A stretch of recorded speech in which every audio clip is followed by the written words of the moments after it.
नमस्कार, hello and welcome. Banker से चर्चा फाइनेंस शो में आपका स्वागत है और मैं हूं आपका host Ashish Kapoor. Today we are going to chat with a very special guest. He is an award-winning author and columnist, a banking and economy connoisseur, a much loved and respected figure amongst bankers, and there are countless fans of his writings, including the Bankers Trust weekly column.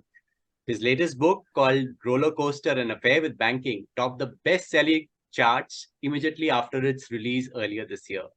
It is my absolute pleasure to host the irrepressible and the one and only my favorite, Shri Tamal Bandyopadhyay, on this show. Welcome to the Bankers se Charcha podcast, Tamalda. Thank you, Ashish. Great.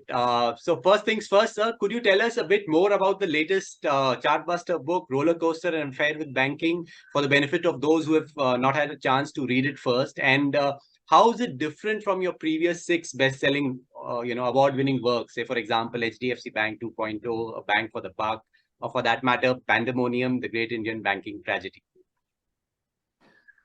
Ashish, this is for the record, this is a seventh book. My first book got released by then Finance Minister in November 2012.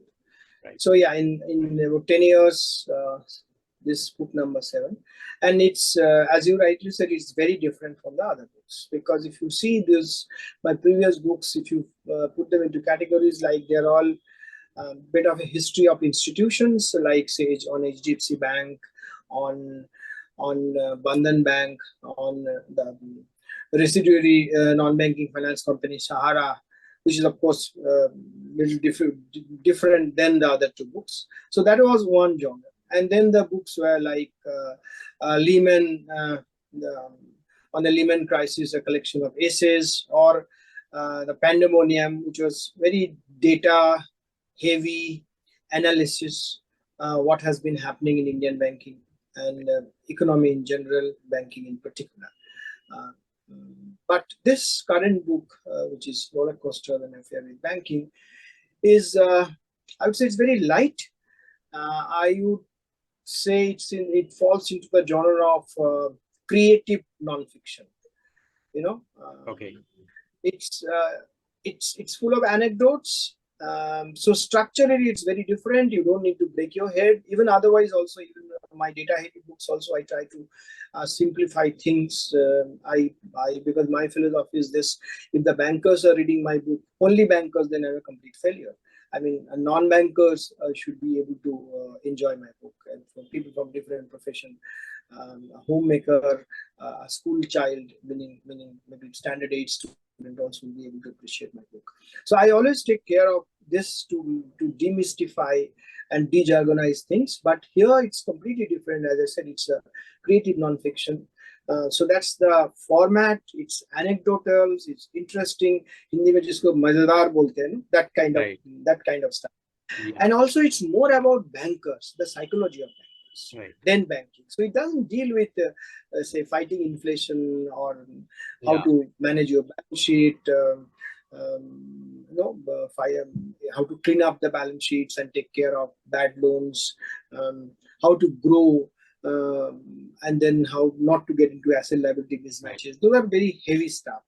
This is more about the bankers and their psychology. Because if you notice, Ashish, that banking is probably the only industry where who is at the helm matters most, not in other industries, in the FMCG or any other sector. See, you really don't care about the CEO part, who is there. It's about the products. But here, the CEO actually influences the course of banker. And I'm trying to get into the psychology of the CEOs in that sense. Right. So great. It's basically all about bankers, as you rightly said, a book of bankers for the bankers and written by an honorary banker. That's yourself.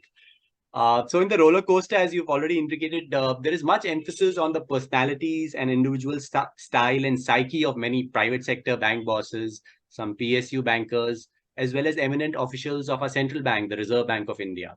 I wanted to ask you regarding your favorite banking personalities, who or which commercial and central bankers have you enjoyed covering the most, or let's say perhaps you admire the most, and why so?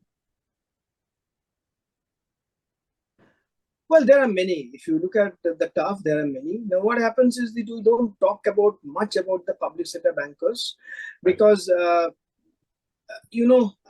there is not too many, what do you say, that they're not, I would say, they're very efficient. Most of them are very efficient, but probably they lack the color because private sector, it actually encourages you to be colorful, which public sector is more, very regimented thing and all. So yes, I have respect for many public sector banks. They're pretty efficient and they do a great job. But if you look at the colorful characters and all, there are, I would look at on the different set of things. I will not get into a too distant past, but when I started my career, like one Mr. K.V. Kamath, who's actually introduced retail banking in India. Right. This is a banker whose focus was completely retail banking.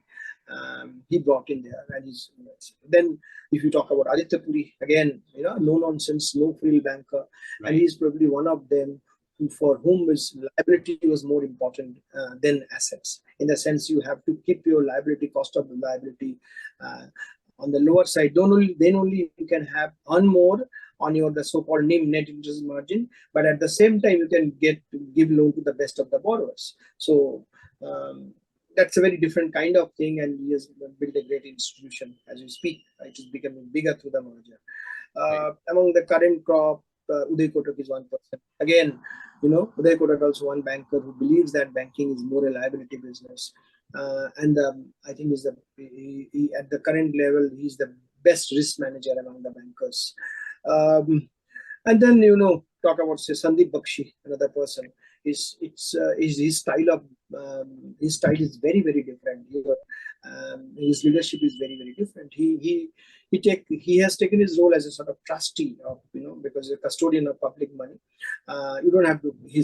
I think the way he is approaching it is, he's not saying that, but meaning is that, look, you don't have to respect me. You respect the kursi.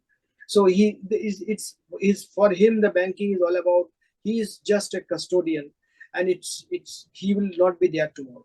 So while he is there, just move the organization ahead.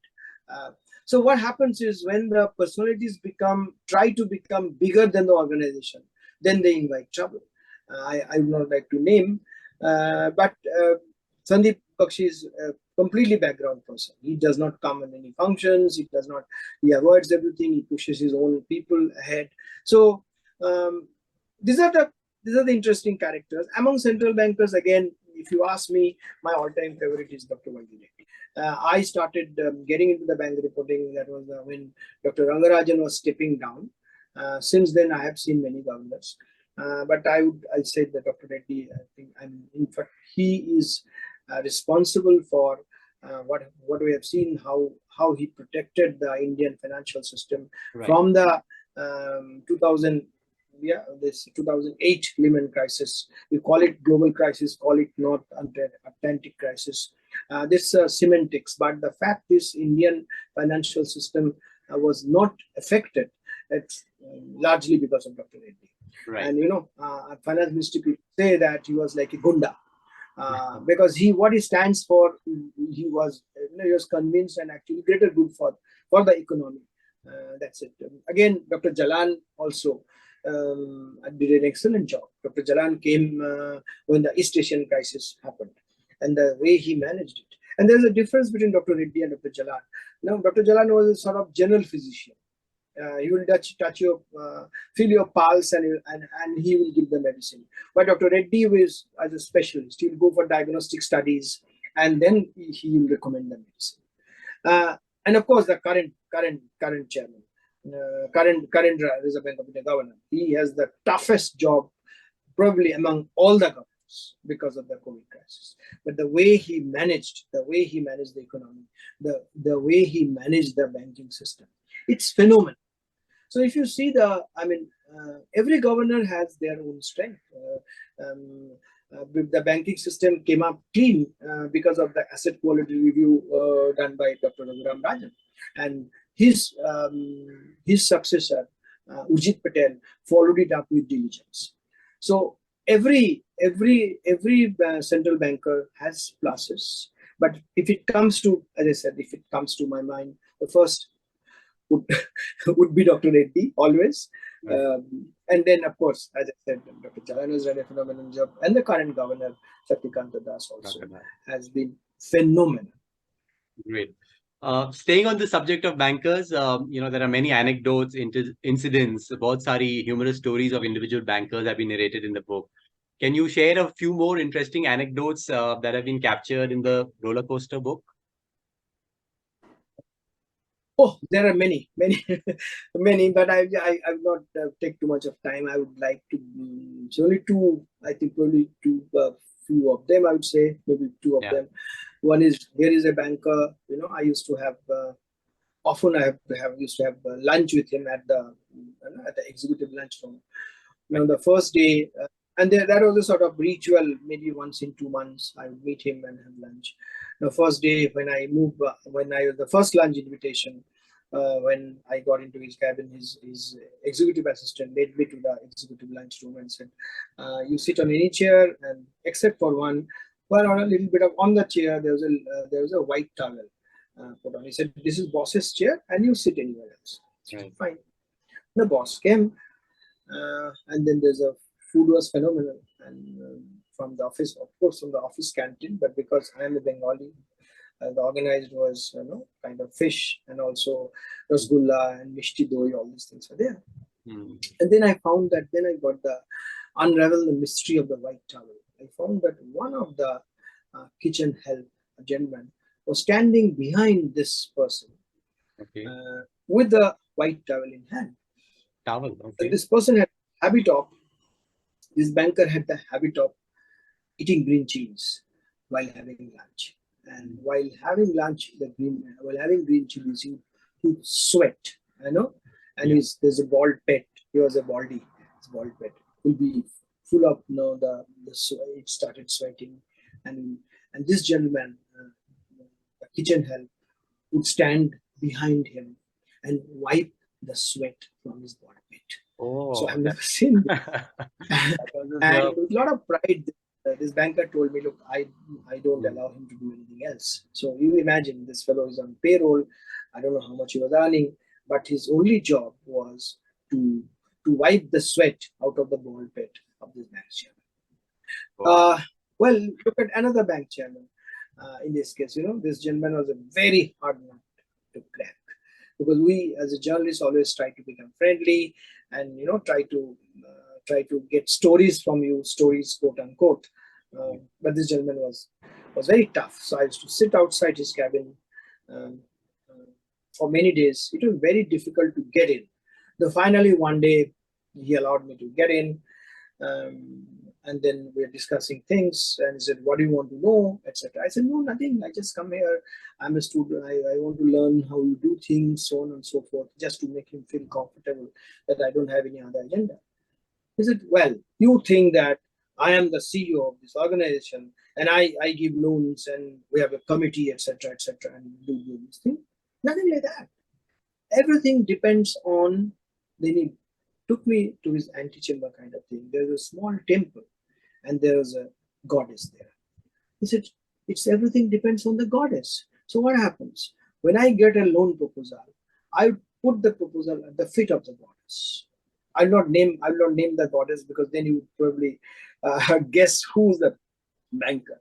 And he said, if it sticks, the loan proposal sticks to their feet, then the proposal is approved. Whether it's a 50 crore, 100 crore, or 1,000 crore, basically I will tell the committee, just take it favorably. And if this proposal drops, it's stuck to the goddess's feet, then a firm no, it should not be touched. Wow. So this, and yet another banker told me, look, any borrower, like corporate borrower comes, he's always willing to talk, etc. But if somebody comes wearing white shoes, he's very particular about this person. He would not grant a loan, because the person with white shoes for him is a big no-no. So these are the idiosyncrasies of different bankers, and this book is full of anecdotes of like that. One I must say about also one central banking incident, which is Dr. Subbarao when I was an eyewitness to it, when during his farewell, he called some people from the media, and it was Mumbai winter, okay, October, I think, if I'm not mistaken, or was it September? Okay, not no winter, not set in. There was a party in his bungalow, and there was a sort of there was Parent a dance or something. well, say he started, when the thing he did the famous Lungi dance, Shah Ala Saluk Khan. So these are the kind of stories, or for that matter, yet another central banker which I heard, I have not seen, but from other people, is this Rangarajan, while he was a visit on China, on a China wall, he was looking for idlis and discussing inflation. So these are the interesting things, both about central bankers and of course commercial bankers. Anecdotal stories. Absolutely, really interesting. Is full. Yeah, really interesting stuff, and something which is difficult to imagine by common folks, sitting on the outside. Now, as someone who's observed the banking sector so closely over these last decades, what would you say are some of the 2 or 3 watershed change moments in banking history that you've personally witnessed, over your career? Well, what did I say? When I got into the bank reporting by accident in mid-90s. So this 1991 economic liberalization, that was, I had no clue about it. Now, in retrospect, yes, after that I read about it all, but when it was happening, it was going over my head because I was not involved in economic journalism, business journalism.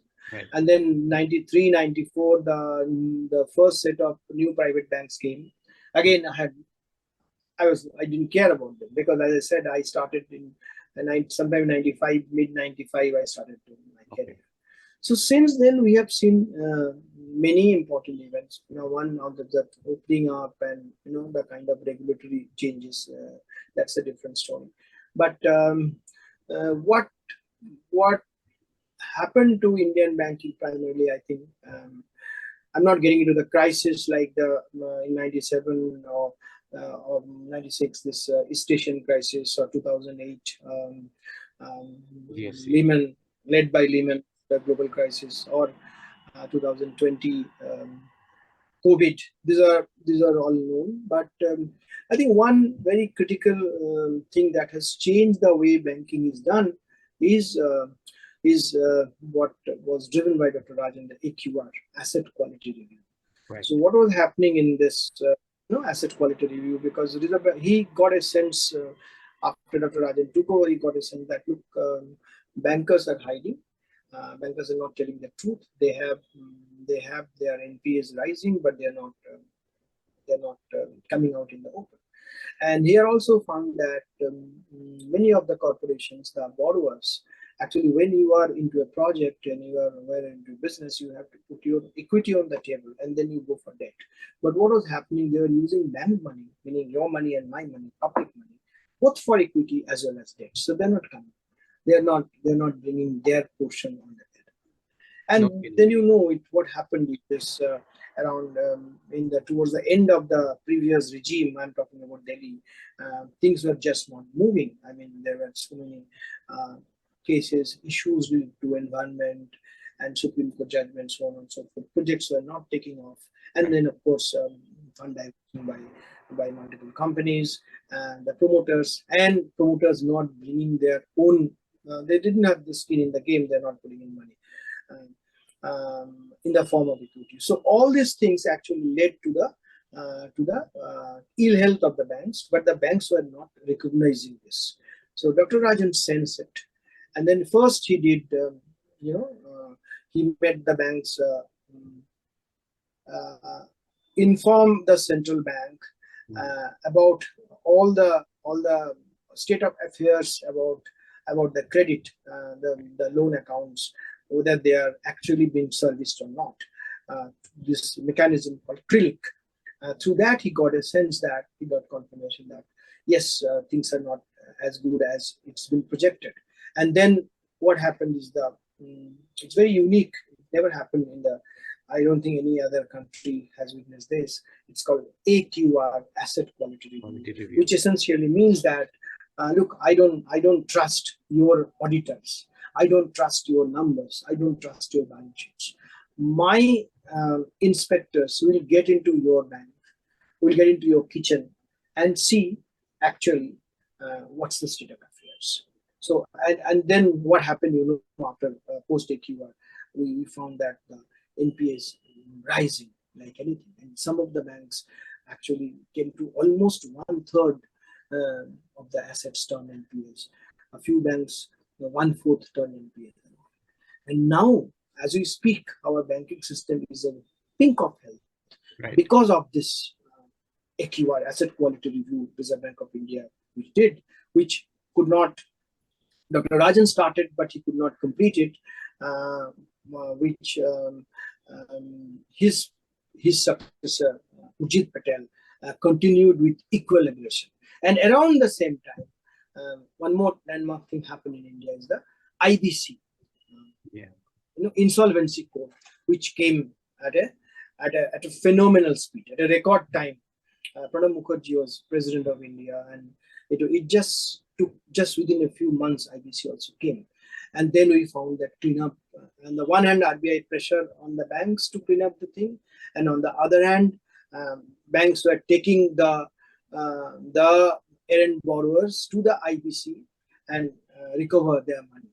So today, as we speak, we have seen that banking system is in fine fettle. If you look at the Reserve Bank of India latest health check, 6-monthly health check, that is FSR, financial sector review, which came that financial sector in June FSR. It talks about the banks are well capitalized. Okay, NPAs are pretty low. I mean, net NPA is 1%, gross NPA is 10-year low. All these things.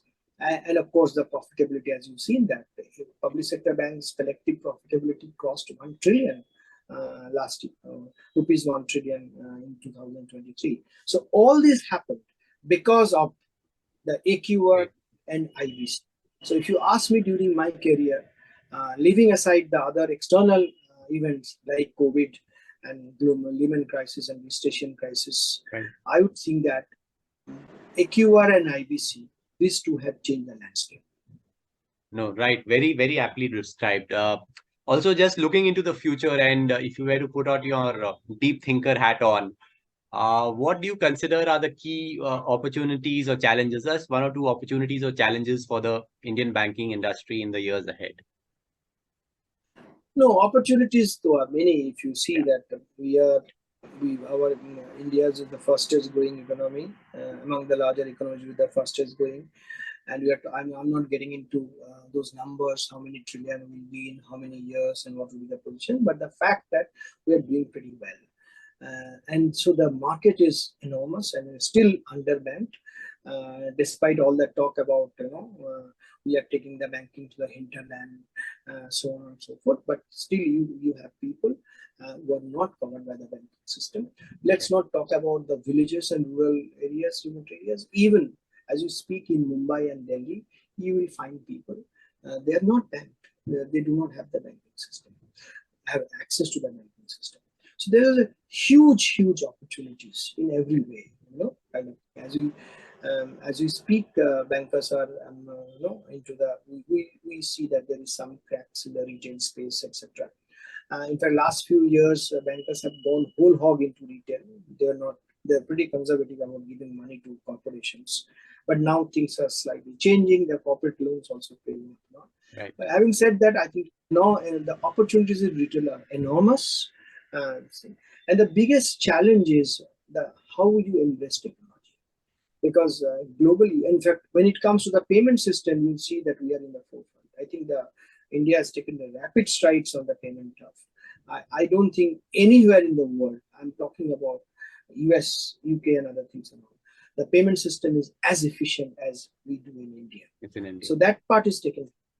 But the bankers now need to convert their organization into tech companies. That's the challenge. I mean, in the coming decade, the banks need to convert themselves into tech companies.